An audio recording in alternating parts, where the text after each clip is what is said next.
Magandang hapon po sa inyo. Ngailangan po ako ng kaunting tulong lang po sa inyo at madagdagan man lang yung mga pang araw-araw kong kailangan. Yan lang po. Salamat po. Pagpalang hapon sa Indo mga kabayan. Andito tayo ngayon sa bahay po ni Tatay Ronnie ng Sonwan na Piuduran Albay. Binisita po natin siya dahil po sa kanyang kalagayan sa ngayon. Isa po siyang tricycle driver. Sa ngayon po, di na po siya makapaghanap buhay dahil po sa hindi inaasang pangyayari. Magandang tanghali sa iyo, Tatay Ronnie. Magandang tanghali din po. Ngayon po, di po kayo makapaghanap buhay. Dala yung sasakyan ko at doon ako nahulog sa tricycle. At doon ako na may tama pala ako.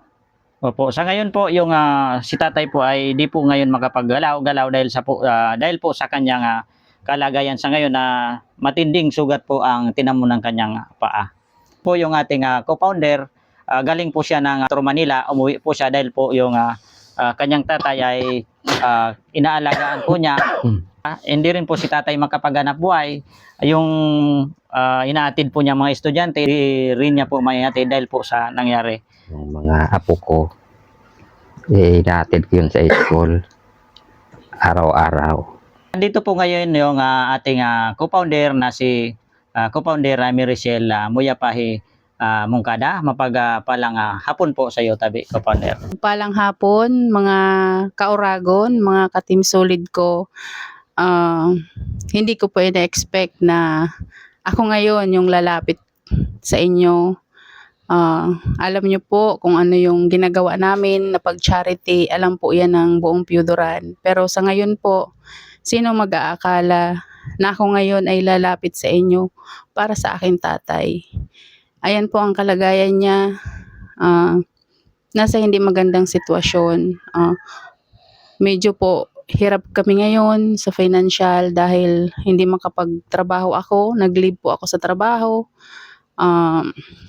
Dahil kailangan ko pong umuwi dahil yung tatay ko at saka yung mga anak ko hindi makapasok sa paaralan dahil siya po yung naghahatid, siya yung nag-aalaga sa mga anak ko. Kaya medyo nakakapagtrabaho tayo at nakakapag-support tayo sa mga beneficiary ng Team Solid Oragon.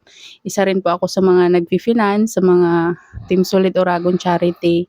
Pero ngayon po, sino mag-aakala na ako yung bibisitahin ni co-founder Derek at ako ngayon yung i-charity ngayon. Kaya humihingi po ako ng kahit pa paano, yung konti lang para pang financial ni Papa sa gamot, yung mga gasa, yung betadine, yung mga kailangan niya sa pang-araw-araw. Kasi medyo nahinto ako ngayon sa trabaho, naka-leave at si Papa rin hindi makapaghanap buhay. Kaya medyo ngayon kapos at kailangan ng financial assistance. Yun lang po. Maraming salamat. Sa 2 years po natin mga kabayan na pagcha-charity. So, ang pinaka-source po natin sila co-founder Mirichel at tayo mga founder and admin po ng Team Solid Oragon. Sa ngayon po, kami naman po ay humihingi ng tulong para po sa tatay niya kasi si tatay niya po ay lagi din po namin kasama sa pag-charity po namin dito sa Piuduran Albay.